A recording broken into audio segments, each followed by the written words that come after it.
El día que nosotros tengamos la capacidad para saber pedir ayuda oportunamente,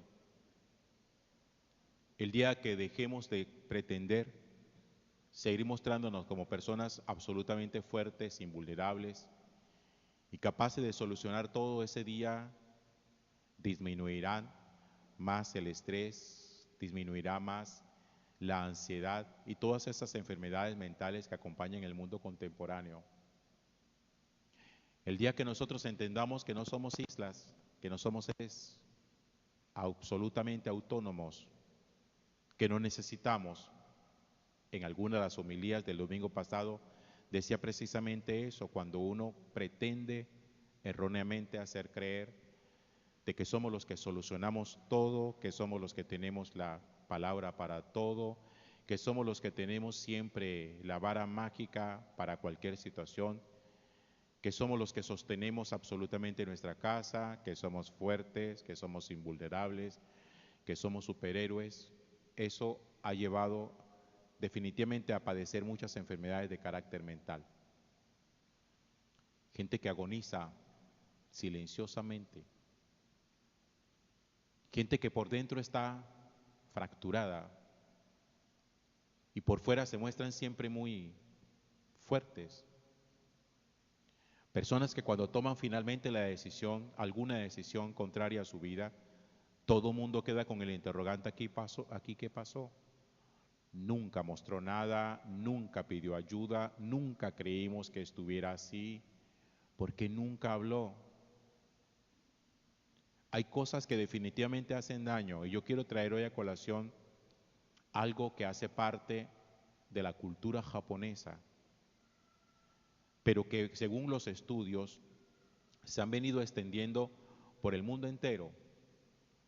Nosotros admiramos ciertamente la cultura japonesa, la miramos como una cultura envidiable, organizada, disciplinada, como personas resilientes, y mucho hay de verdad en eso. Pero también hay cosas que se ocultan detrás de esa cultura. Cosas como, por ejemplo, las personas que mueren absolutamente solas en sus apartamentos, en sus casas.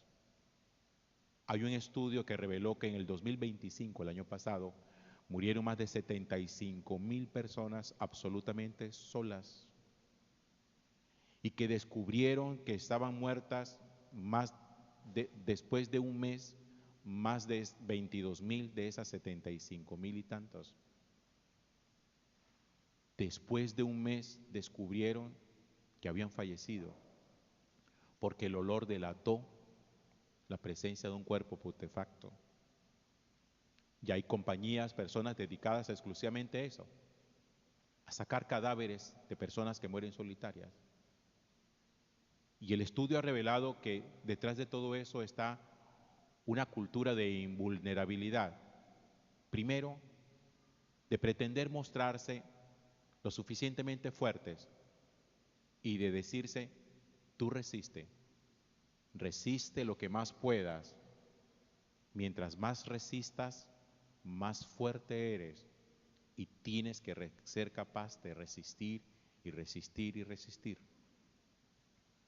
Existe un segundo elemento y es el que considera que no se puede convertir uno en una carga para nadie, por lo tanto resulta religiosamente, porque también hay una cultura shintoísta detrás de esa mentalidad, donde resulta muy religiosamente vergonzoso pedir ayuda para no tener que convertirse en ningún peso para nadie. Y tercero, el sentimiento de humillación, de que si usted pide ayuda, usted definitivamente es una persona fracasada. Fíjense todo lo que hay detrás de una cultura sin lugar a dudas hermosa, donde uno ve a la gente exitosa, donde Japón fue un país capaz de salir adelante después de la Segunda Guerra Mundial con 2 bombas atómicas en sus ciudades. Pero detrás de eso hay un pago, el pago de una sociedad donde los muchachos son los que más tienen tendencia suicida porque quieren aplicar a las mejores universidades y si no aplican a las mejores universidades ya ellos son unos fracasados. Y si no aplican a las mejores universidades, no pueden aplicar a los mejores puestos. Ya tienen que aplicar a puestos de segunda. Todo esto es muy importante que nosotros lo revisemos, porque finalmente todas estas cosas de las que les he hablado derivan en un factor que llaman los japoneses karoshi. ¿Qué es el karoshi? La muerte por exceso de vida. ¿Qué es la muerte por exceso de vida? Cuando usted vive completamente aislado, desconectado, mostrándose absolutamente resiliente, fuerte, capaz, que no va a tener la posibilidad de mostrarle nunca a nadie que es una persona que fracasó, que todo lo hace bien. Y que oigan bien lo que les voy a decir, porque de eso hace parte de estudios, no me estoy inventando nada, estuve leyendo bastante sobre eso, donde hay gente que considera que trabajar menos de 80 horas semanales, 80, es un desperdicio existencial. Donde la gente siente que necesita llevarse su trabajo para la casa. Y que si no se lleva el trabajo para la casa, la compañía puede declararlo como una persona que no tiene afinidad y que no, como decimos nosotros, que no se ha puesto la camiseta por la empresa. Que si usted no invierte su vida, también su vida de casa en nuestra empresa, usted no es una persona que sirva para nuestra empresa. Y al final vamos desperdiciando todo. Miren cómo será el asunto tan delicado en Japón, que ya se ha creado una especie de subsidio post-mortem para todas estas personas que se haya constatado que murieron con karoshi por exceso de vida mal vivida. Para dejarles algo al dinero, como quien dice, mira, nuestra empresa te lo mató, pero te vamos a dejar dinero, te vamos a dejar plata, para que todo siga normal. Ustedes dirán, bueno, ¿y yo por qué traigo esto a cuentas? Porque hablo de la cultura japonesa. Porque yo siento que la palabra de Dios hoy a nosotros nos está dando unos elementos interesantes en la primera lectura del libro de los Reyes, en el capítulo 19, primer libro de los Reyes, capítulo 19, que es la historia de Elías, un profeta de Dios. Elías es de esos profetas que se convierte como un referente. Elías, yo diría que Elías es, junto a Juan Bautista en el Nuevo Testamento, Elías es en el Antiguo Testamento tal vez el profeta más prolífico, eximio, importante de mostrar. Elías fue un hombre que luchó contra los profetas de Baal. Si alguno de ustedes conoce la historia, cuando Elías quiso mostrar el poderío de Dios, se enfrentó a cientos de profetas de Baal, de la reina Jezabel, e hicieron una especie como de competencia. Vamos a poner aquí en el medio del altar, vamos a poner una ofrenda, un novillo, y vamos a invocar nosotros a ustedes a sus dioses y yo al mío, a ver quién escucha la oración. Y dice el texto bíblico que después que los profetas de Baal intentaron que cayera fuego del cielo para que consumiera la ofrenda, el novillo que estaba allí muerto, finalmente al caer la tarde no lograron absolutamente nada después de gritos y gritos y de cortarse la piel con cuchillos y sacarse sangre. Finalmente Elías invoca el nombre de Dios y pide, Señor, muestra tu misericordia, manifiesta tu poder. Y dice la Sagrada Escritura, oído, que cayó fuego del cielo y consumió la ofrenda que Elías había presentado, Dios respondiendo a su petición. Pero ya ustedes pueden imaginarse lo desgastante, y quiero que me sigan por favor el curso de mi reflexión, lo desgastante que puede ser para una persona desde el punto de vista anímico, físico y espiritual, tener un enfrentamiento contra fuerzas malignas poderosas. Y yo hago aquí un paréntesis rápido. Toda lucha espiritual produce mucho agotamiento. Las personas que tienen batallas espirituales sienten la fuerza del agotamiento. Porque esa batalla espiritual trae consecuencias muchas veces más fuertes que haber hecho gimnasio durante 2 horas después de 20 años de nunca haber ido al gimnasio. Todos sabemos los dolores musculares que se producen cuando uno va al gimnasio por primera vez y se excede en los ejercicios. Pues bien, las batallas espirituales son mucho más agotantes. Por lo tanto, Elías llega un momento en que se va y se sube a la montaña, se mete en una cueva y su cansancio es tan grande que Elías clama a Dios y le dice: quítame la vida. Y el Señor, en vez de quitarle la vida, lo que hace es que lo pone a comer y le dice: toma fuerzas, que necesitas fuerzas. Y tú estate tranquilo, que así como me manifesté en el monte y tú venciste a los profetas de Baal, yo voy a estar siempre contigo. Y por eso aparece el texto de hoy, que cuando Elías llegó al monte Horeb, el monte de Dios, se puso en la cueva. Allí en la cueva Elías estaba tratando como de pasar sus últimos momentos.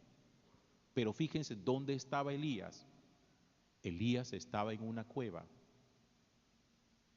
¿Saben cuál fue el primer gran error, la primera gran equivocación de Elías?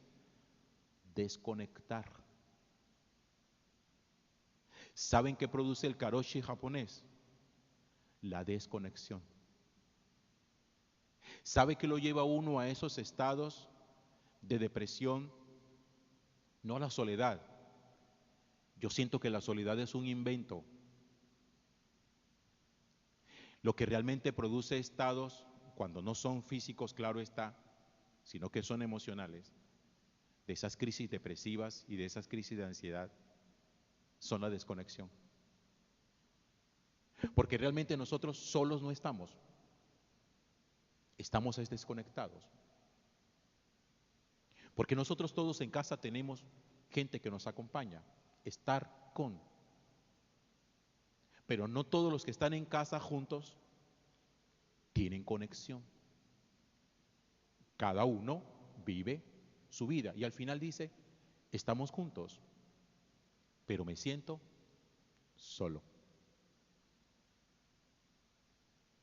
Elías se encerró en una cueva.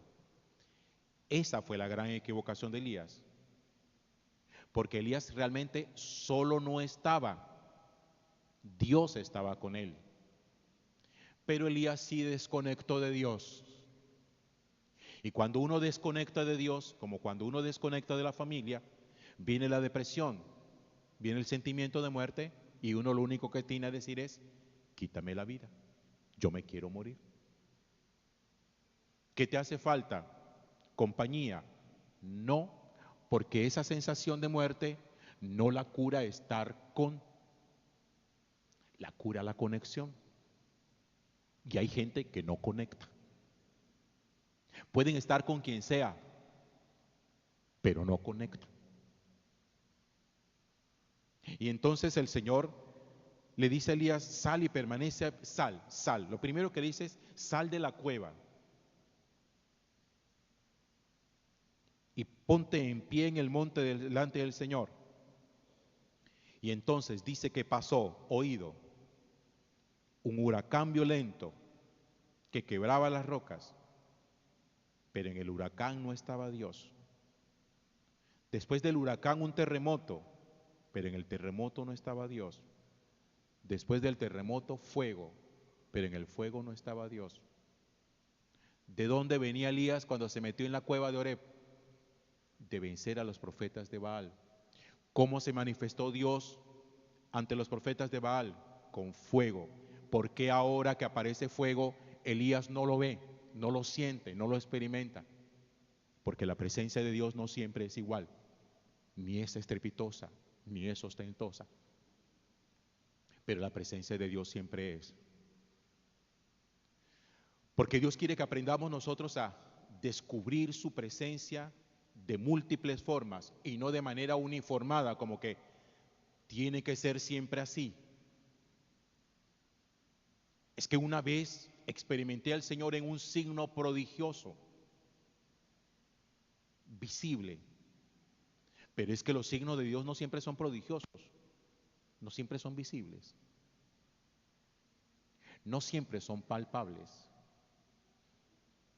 A veces los signos de Dios son tenues, sutiles, invisibles, pero reales. Y por eso dice el texto bíblico de este mismo libro de los Reyes, que entonces después del fuego vino el susurro de una brisa muy suave. Al oírlo, Elías cubrió su rostro y sintió la presencia de Dios. Otra forma de experimentar la presencia.